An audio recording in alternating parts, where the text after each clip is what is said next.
नमस्कार, मेरा नाम डॉक्टर धनेश भारद्वाज है। आज हम बात करेंगे कोरोनरी एंजियोग्राफी के बारे में, उसकी हिस्ट्री के बारे में और कब कब एंजियोग्राफी की इंडिकेशंस होते हैं, कब कब इसको करना चाहिए, क्या ये सभी मरीजों में इंडिकेटेड है या नहीं। एंजियोग्राफी की जो हिस्ट्री है, इसमें एक कार्डियोलॉजिस्ट हमारे हुए हैं वर्नर फ्रॉसमैन, उनका नाम आता है। वर्नर फ्रॉसमैन ने ही सबसे पहले ये कोरोनरी एंजियोग्राफी की डिस्कवरी की थी। उसमें स्टोरी इस तरह से है कि वो अपने टीचर के पास में, अपने जो चीफ होते हैं उनके पास में जाते हैं कि एक तरह से कि हम लोग हार्ट की जो प्रेशर्स है उनको एक कैथेटर के जरिए कैलकुलेट कर सकते हैं। तो वो शुरुआत में उनके जो टीचर हैं वो उस चीज़ को नहीं मानते हैं कि नहीं, ऐसा नहीं है। और फिर वो उससे संतुष्ट नहीं होते। फिर वो अपने ऊपर ही एक्सपेरिमेंट करने के बारे में सोचते हैं और जो फोलिज कैथेटर, जो पेशाब की नली वाला जो पाइप होता है हमारा, उसके पतला के साथ कैथेटर लेके और अपने वेन के अंदर, आर्टरी के अंदर इंजेक्ट करते हैं उसको, और उसको हार्ट तक लेके जाके और एक्सरे के पास चले जाते हैं, एक्सरे मशीन के पास चले जाते हैं और एक एक्सरे लिया जाता है। तो उस एक्सरे में वो कैथेटर हार्ट के पास तक पहुंच रहा होता है और जिसके जरिए वो प्रेशर कैलकुलेट कर सकते हैं। तो वो उसको दिखाया जाता है। तो उसके बाद भी उसमें एक्सेप्टेंस नहीं आती है। ये अपने पेपर को पब्लिश करना भी चाहते थे, एक प्रेजेंटेशन भी देते हैं, पर वो जो उनका जो प्रेजेंटेशन होता है उसको डिस्कार्ड कर दिया जाता है। अल्टीमेटली फिर लेटर ऑन आफ्टर 10-15 ईयर्स वो पता लगता है कि हाँ, कि लोगों को पता लगता है कि हाँ, हम लोग हार्ट को देख सकते हैं और उसका प्रेशर कैलकुलेट कर किया जा सकता है और हार्ट की वेसल्स को देखा जा सकता है, और मगर उसके अंदर डाई इंजेक्ट करके देखा जाए। उसके बाद में ये वहाँ से एक कोरोनरी एंजियोग्राफी की डेवलपमेंट शुरू होती है। फिर एक फाइन कैथेटर बनाए जाते हैं, उससे हार्ट के प्रेशर्स डाई इंजेक्ट की जाती है, कोरोनरीज को देखा जाता है, जो हमारी जो नसें जो होती हैं दिल की, और एक कोरोनरी एंजियोग्राफी अपने आप में एक फ्यूचर में एस्टैब्लिश प्रोसीजर बन जाता है। उस चीज़ के लिए क्योंकि डिस्कवरी का क्रेडिट वर्नर फ्रॉसमैन को जाता है, तो इसलिए उनको उस डिस्कवरी के लिए नोबेल प्राइज़ भी दिया जाता है लेटर ऑन। अभी भी ये जो वेल एस्टैब्लिश और गोल्ड स्टैंडर्ड प्रोसीजर है, अगर दिल की नसों में कितनी रुकावट है, कितनी % रुकावट है और कहाँ पे रुकावट है, उनको देखने के लिए। कोरोनरी एंजियोग्राफी कब कब इंडिकेटेड होती है?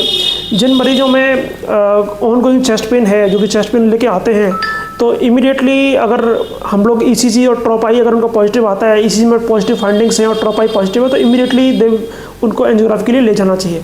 बिकॉज जितना हम लोग उसमें डिले करते हैं, उसमें हमारी हार्ट की जो मसल है उसमें डैमेज होता रहता है। बिकॉज एक फेमस कोट है, टाइम इज़ मसल। बिकॉज जितना हम टाइम डिले करेंगे उतना ही मसल का डैमेज होता जाता है। जितना हम लोग टाइम सेव करेंगे उतना ही मसल का जो डैमेज है उसको हम लोग सेव कर सकते हैं। इसलिए ऐसा बोला जाता है कि इमीडिएटली विदिन 60 मिनट्स या 90 मिनट्स के अंदर आपकी एंजियोग्राफी हो जानी चाहिए। या और अगर आपको कहीं पर रुकावट है तो उसमें बैलून इन्फ्लेट करके एंजियोप्लास्टी या स्टेंटिंग हो जानी चाहिए। आपका जो डोर से लेके और बैलून तक का जो टाइम है वो should be less than 60 minutes होना चाहिए। ऐसा गाइडलाइन में बोला गया है। उसके अलावा इसके जो इंडिकेशन होते हैं, अगर आपके ECG में सस्पेक्टेड आप कर रहे हो, कोई पॉजिटिव फाइंडिंग्स हैं, पर पेशेंट को कोई चेस्ट पेन उस टाइम पे प्रेजेंटली नहीं है और उसमें आप लोग TMT करा के देते हैं, TMT पॉजिटिव है या फिर इको में पॉजिटिव फाइंडिंग्स हैं, तो उस केस में भी एंजियोग्राफी की जाती है। उसके अलावा जब हम लोग स्टेंटिंग कर देते हैं या फिर बाईपास प्रोसीजर कर देते हैं, उसके अलावा भी अगर मान लो ECG में कोई फाइंडिंग्स आ रही हैं, मरीज है उसके बावजूद, प्रोसीजर के बावजूद भी कोई चेस्ट पेन की कंप्लेंट करता है, तो उसमें चेक एंजियोग्राफी की जाती है after the angioplasty and the bypass operation. उसके अलावा अगर मान लो आप लोग कोरोनरी आर्टरी डिसीज़ किसी मरीज़ में सस्पेक्ट हम लोग जिसमें करते हैं, उसमें जिनका मरीजों का हम लोग स्ट्रेस टेस्ट करके देखते हैं, अगर उसमें पॉजिटिव फाइंडिंग्स हैं या फिर पॉजिटिव फाइंडिंग्स TMT के अंदर भी हैं, जो कि आपकी इंटरमीडिएट या हाई रिस्क कैटेगरी के अंदर की में आती हैं, उनके अंदर भी हम लोग एंजियोग्राफी इंडिकेट करते हैं। उसके अलावा जिन मरीजों की उम्र 40 साल से ऊपर है और वो सब्सिक्वेंट कोई प्रोसीजर उनके अंदर, कोई वाल्व का अगर प्रोसीजर वो अंडर वो कर रहे हैं, तो उस केस में भी हम लोग एंजियोग्राफी इंडिकेट करते हैं। नॉट ओनली वाल्व, कोई भी अगर मान लो कोई ऑर्टिक प्रोसीजर भी है, कोई वाल्व के आपका दिल के अंदर कोई छेद है उसको बंद किया जा रहा है या फिर सब्सिक्वेंट कोई और सर्जरी की जा रही है, तो उस केस में भी हम लोग एंजियोग्राफी इंडिकेट करते हैं। वो इसलिए किया जाता है बिकॉज जो हार्ट की सर्जरी होती है वो काफ़ी मेजर सर्जरी होती है, तो हम नहीं चाहते हैं कि कोई दोबारा से मरीज़ आए उस चीज़ के लिए, कोरोनरी डिसीज़ को लेके।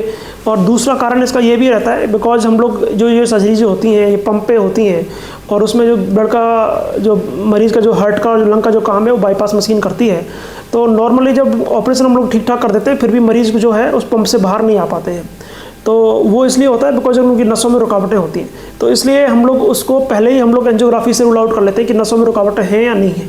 तो जिससे है कि अगर मान लो रुकावटें हैं तो वो उसकी सर्जरी भी एक ही सिटिंग में कर दी जाए। सो ये एक चीज़ है।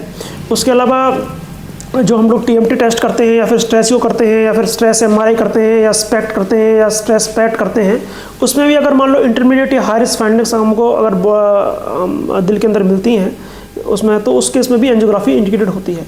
सो ये ब्रॉड मैंने आपको क्लासिफिकेशन बताया है कि किस तरह से हम लोग एंजियोग्राफी की डिस्कवरी हुई थी, किस तरह से हम किस किन मरीजों में हमको इंडिकेटेड है और कब हमको ये करनी होती है।